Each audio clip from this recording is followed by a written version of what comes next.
لا قلت لك خلني تكفى تخليني، النفس ضاقت وتعرف من مضيقها، ماني بحاجات علومك لو تسليني، بعد عن العين واحسن لو تفارقها،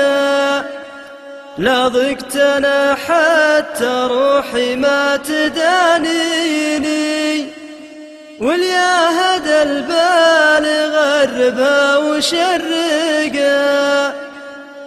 لو كان غيرك حرام انه يحاكيني، لو كان كل الدروب البيض يطرقها، تدري وش اللي ذبحني والبلا فيني، بعرف عروق الغلا وشلون تسرقها، يمكن تكون الخيانة من شراييني، ولا حظوظك يجوز الله موفقها، ما قلت لأحد سوى أمي يا بعد عيني، وشلون خليتني لعيونك انطقها.